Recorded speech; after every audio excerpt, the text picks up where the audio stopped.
Hello friends, welcome to my academies. Friends, हम लोग CTET 2024 के लिए सीडीपी के कुछ most important previous year question paper को सॉल्व करेंगे। इसमें हम लोग 2012 से लेकर के 2023 तक के सभी प्रीवियस ईयर क्वेश्चन पेपर को सॉल्व करेंगे ताकि सीटेट जो आपका जनवरी के अंदर होने वाला है उसकी तैयारी आप लोगों की बेहतर तरीके से हो सके। तो देखिए, यहाँ पर जो आपका पहला क्वेश्चन दिया है वह है बालकों के व्यक्तिगत विकास। ठीक है, फर्स्ट ऑप्शन दिया है के लिए विकासात्मक प्रतिमानों को उद्धृत करके सटीकता से व पक्के तौर पर भविष्यवाणी की जा सकती है। के लिए पूर्वानुमान बिल्कुल नहीं लगाया जा सकता। के लिए कुछ हद तक पूर्वानुमान लगाया जा सकता है, परंतु सभी बच्चों के विकास की दर अलग अलग होती है, अव्यवस्थित व असतत होता है। तो देखिए, यहाँ पर बालक के व्यक्तिगत विकास की बात की गई है। तो देखिए, जो बालक का व्यक्तिगत विकास होता है उसका कुछ हद तक जो है पूर्वानुमान लगाया जा सकता है। ठीक है, बट सभी बच्चों में जो है विकास की जो दर होती है, जो रेट होती है, वो क्या होती है, अलग अलग होती है, क्योंकि प्रत्येक बच्चा जो है अपने आप में अनोखा है, यूनिक है। और कुछ बच्चों में विकास की तीव्रता से, जबकि मतलब कि कुछ बच्चों में जो है विकास तीव्र गति से होता है और कुछ बच्चों में जो विकास है वो मंद गति से होता है, क्योंकि प्रत्येक बच्चा जो है अपनी योग्यता, क्षमता, बुद्धि एवं स्तर के अनुरूप ही विकास करता है। तो यहाँ पे जो है आपका कौन सा ऑप्शन राइट हो जाएगा? ऑप्शन नंबर थर्ड वाला। ठीक है, नेक्स्ट क्वेश्चन है आपका, निम्नलिखित में से कौन सा कथन सही है? विकास क्रमबद्ध नहीं होता है, विकास अव्यवस्थित होता है, विकास एक सतत प्रक्रिया है, विकासात्मक प्रतिमान सांस्कृतिक परिवेश से प्रभावित नहीं होता है। तो देखिए, यहाँ पर जो है सही कथन पूछा है, तो यहाँ पे थर्ड वाला ऑप्शन जो है आपका बिल्कुल करेक्ट हो जाएगा। विकास एक सतत प्रक्रिया है, यानी जीवन पर्यंत चलने वाली विकास क्या है? एक प्रक्रिया है जो कि हमारे गर्भ से स्टार्ट होकर हमारे कब्र तक चलती है, जिसमें कि हमारा जो है शारीरिक विकास, मानसिक विकास, संज्ञानात्मक विकास, ठीक है, भाषात्मक, संवेगात्मक, सभी प्रकार का जो है विकास इसमें होता है। देखिए, जो फर्स्ट ऑप्शन आपका दिया था विकास क्रमबद्ध नहीं होता है, तो ये जो है बिल्कुल गलत है। विकास जो है एक सीक्वेंस में चलता है, एक ऑर्डर में चलता है, तो विकास एक क्रमबद्ध प्रक्रिया है। ठीक है, तो यहाँ पे नहीं दिया हुआ था, तो इसलिए फर्स्ट वाला ऑप्शन जो है आपका इसलिए गलत हो गया। नेक्स्ट दिया था विकास अव्यवस्थित होता है। तो देखिए, अभी मैंने आपको बताया कि जो हमारा डेवलपमेंट होता है वो एक ऑर्डर में चलता है, सीक्वेंस में चलता है, तो इसलिए ये वाला ऑप्शन भी जो है आपका गलत है। ठीक है, थर्ड तो मैंने बताई ही आपको कि विकास क्या है, जीवन प्रयत्न चलता है, और विकास प्रतिमान सांस्कृतिक परिवेश से प्रभावित नहीं होता है। तो देखिए, ऐसा बिल्कुल भी नहीं है। जिस कल्चर में हम रहते हैं, जिस सोसाइटी में हम रहते हैं, उस पर हमारे मतलब उस कल्चर का हमारे डेवलपमेंट पे जो है इफ़ेक्ट पड़ता है, यानी जो हमारी संस्कृति होती है वो हमारे विकास को प्रभावित करती है। तो इसलिए यहाँ पर नहीं दिया हुआ था, तो ये ऑप्शन भी इसलिए गलत हो गया। ठीक है, तो आई होप कि आप लोगों को समझ में आ गया होगा। नेक्स्ट क्वेश्चन है आपका, बच्चे अपने समाज के बारे में ज्ञान, रहने के कौशल, मूल रीतियाँ किससे सीखते हैं? आस पड़ोस, धर्म, स्कूल, समकक्षीय समूह। ठीक है, तो यहाँ पे देखिए आपको ऑप्शन मिल रहा है ए और सी, ए, सी और डी, ए और डी, ए, बी, सी और डी। तो देखिए फ्रेंड्स, यहाँ पर इस प्रकार के क्वेश्चन जो है सीटेट के एग्ज़ाम में अभी ज़्यादा पूछे जा रहे हैं। ठीक है, तो आपको इन क्वेश्चनों को अच्छी तरीके से रीड करने के बाद ही इनका आंसर देना है, क्योंकि इसमें बहुत ज़्यादा मिस्टेक होती है। तो देखिए, यहाँ पर जो आपका दिया हुआ है कि बच्चे अपने समाज के बारे में ज्ञान, रहने के कौशल, मूल रीतियाँ जो है किससे सीखते हैं? तो बच्चे अपने आस पड़ोस से भी अपने समाज के बारे में सीखते हैं, अपनी मूल रीतियों को सीखते हैं तथा समाज में रहने के कौशल भी सीखते हैं। यहाँ पे जो उनका रिलीजन होता है, जो उनका धर्म होता है, उससे भी वो सारी चीज़ों को सीखते हैं, जैसे कि जो उनकी मूल रीतियाँ क्या हैं। ठीक है, प्रत्येक बच्चे का जो है मतलब हर बच्चे का अपना अपना धर्म होता है, तो उसी के अनुसार वो चीज़ों को सीखता है और फॉलो भी करता है। तो देखिए, यहाँ पर जो स्कूल दिया है, तो स्कूल में भी बच्चा जो है, स्कूल जो है सामाजिकरण का एक द्वितीयक कारक भी है। तो सिंपल सी बात है कि जो सोशलाइजेशन है उसका वो स्कूल के थ्रू भी होगा। ठीक है, वो स्कूल के थ्रू भी सारी चीज़ों को सीखेगा, साथ ही साथ जो समकक्षीय समूह है उसके थ्रू भी वो चीज़ों को सीखेगा। तो यहाँ पे ए, बी, सी, डी चारों ही ऑप्शन करेक्ट हैं। तो यहाँ पे आपका कौन सा ऑप्शन राइट हो जाएगा? Option number 4। ठीक है, तो यहाँ पे फोर्थ वाला ऑप्शन जो है बिल्कुल करेक्ट हो जाएगा। नेक्स्ट क्वेश्चन है आपका, जीन पियाजे के सिद्धांत के अनुसार अनुकूल किन दो मूल प्रक्रियाओं को समाहित करता है? समायोजन व समावेशन, संतुलीकरण एवं संगठन, समायोजन एवं संतुलीकरण, समावेशन एवं संगठन।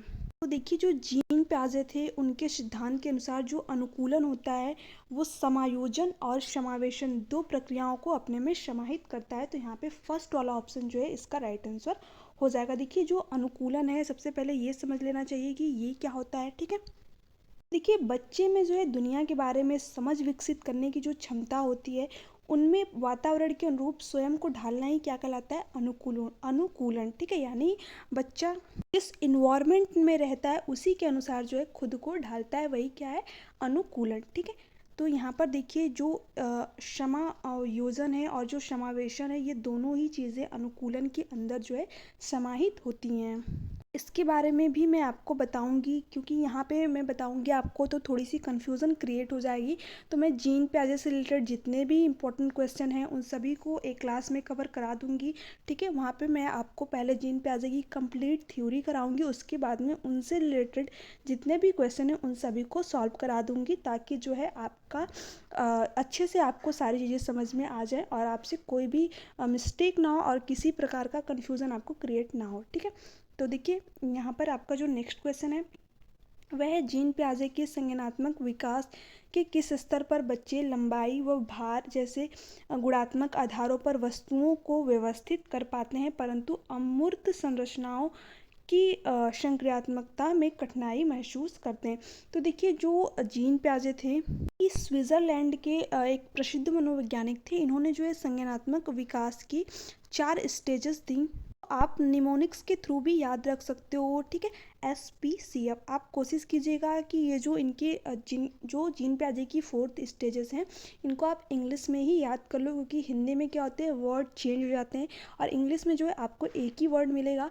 तो आप जो है निमोनिक्स के थ्रू इन चारों स्टेजेस को याद कर लीजिए और इनके अंदर जो है कौन कौन सी चीज़ें होती हैं इसको भी आपको ध्यान में रखना है। SPCF, ठीक है। ऐसे क्या हो गया आपका सेंसरी मोटर स्टेज, ठीक है, जिसकी जो एज होती है वो 0 से 2 ईयर्स तक होती है। और पीछे हो गया आपका प्री ऑपरेशनल स्टेज, जिसकी जो एज होती है वो 2 से 7 ईयर्स तक होती है। और सी से हो गया आपका कॉन्क्रीट ऑपरेशनल स्टेज, जिसकी एज जो होती है 7 से 12 वर्ष तक होती है। और एफ से आपका फॉर्मल ऑपरेशनल स्टेज, जो कि 12 के बाद से शुरू होती है और 18 तक लगभग चलती है, ठीक है। तो आपको ये चारों ही स्टेज याद रखनी है। देखिए हिंदी में भी आपको यहाँ पर दिया हुआ है, बिल्कुल क्रम से दिया है। संवेदीय चालक जिसे इंद्रिय गामक अवस्था भी बोलते हैं, ठीक है। और जो है पूर्व संक्रियात्मक अवस्था जिसे प्री ऑपरेशनल स्टेज, जो कि मैंने आपको यहाँ पर बताया है, ठीक है। और मूर्त संक्रियात्मक अवस्था यानी कि कॉन्क्रीट ऑपरेशनल स्टेज, ठीक है। और अमूर्त संक्रियात्मक अवस्था यानी कि फॉर्मल ऑपरेशनल स्टेज। तो आपको मैंने चारों ही स्टेजेस बता दिए। इन स्टेजेस में क्या क्या चीज़ें होती हैं इसको भी मैं एक जब जीन पियाजे की क्लास कराऊंगी तो उसमें सारी चीज़ें कवर करा दूंगी। यहाँ पर अगर मैं आपको कवर कराती हूँ तो वीडियो काफ़ी ज़्यादा लंबी हो जाएगी। ये सिर्फ और सिर्फ प्रैक्टिस सेट है, तो इसमें मैं आपको जितने भी आप की जो इम्पोर्टेंट चीज़ें सिर्फ और सिर्फ उनको ही डिस्कस कर रही हूँ।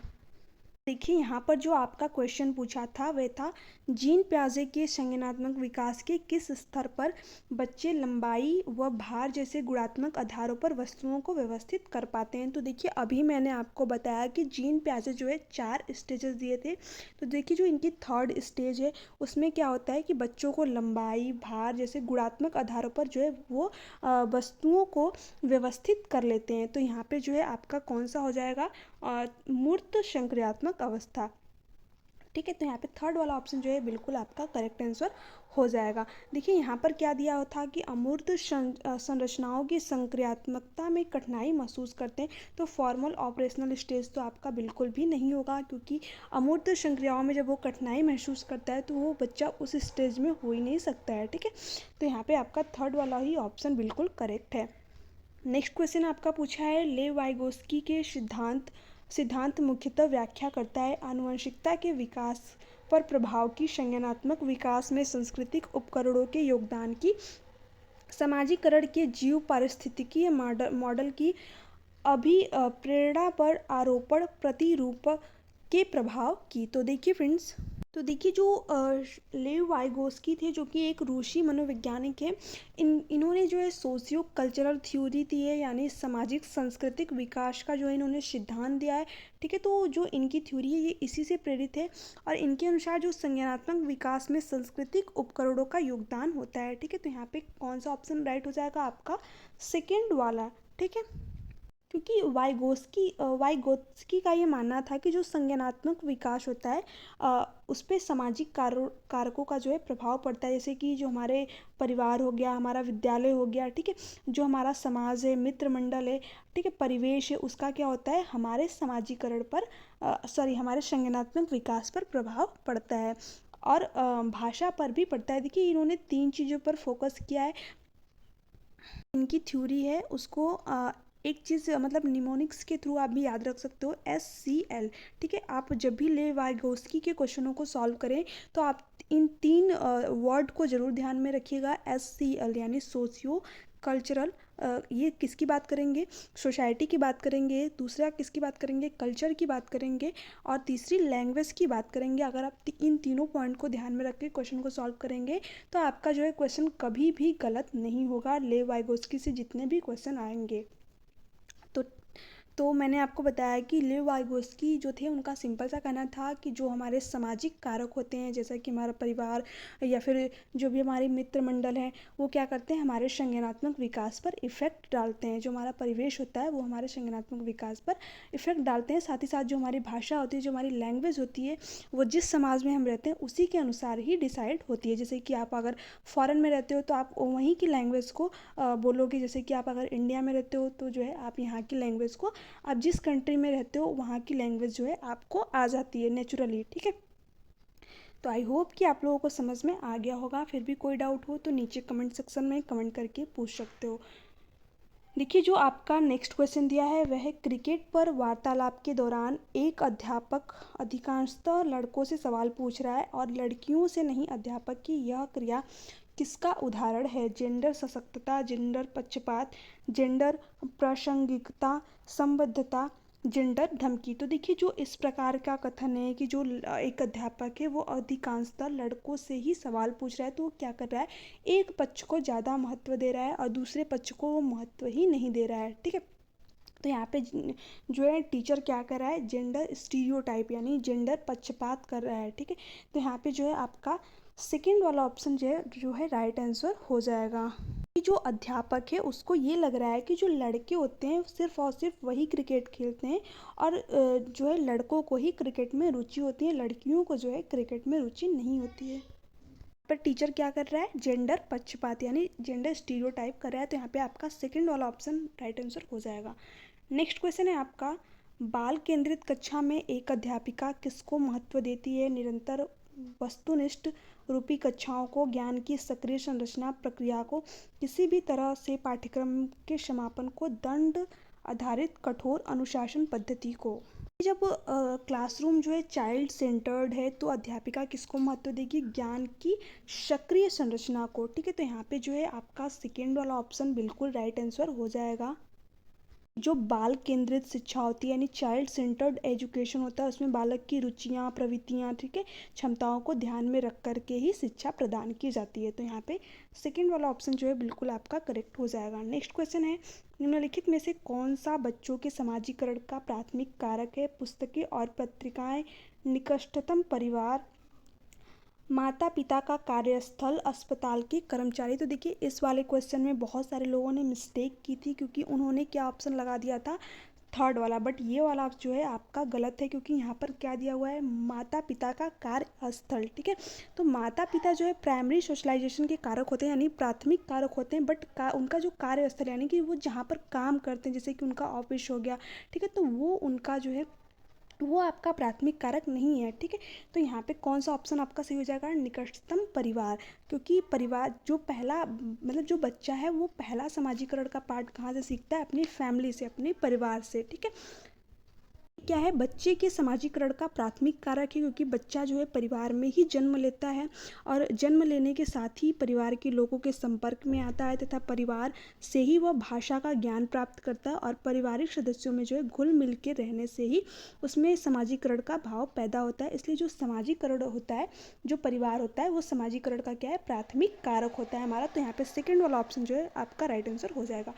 नेक्स्ट क्वेश्चन है, निम्नलिखित में से कौन सा उम्र समूह जीन पियाजे के संज्ञानात्मक विकास के सिद्धांत की मूर्त संक्रियात्मक अवस्था चरण के समानुरूप है। तो देखिए यहाँ पर आपका ऑप्शन दिया हुआ है जन्म से 2 साल, 2 से 7 साल, 7 से 11 साल, 11 साल के ऊपर।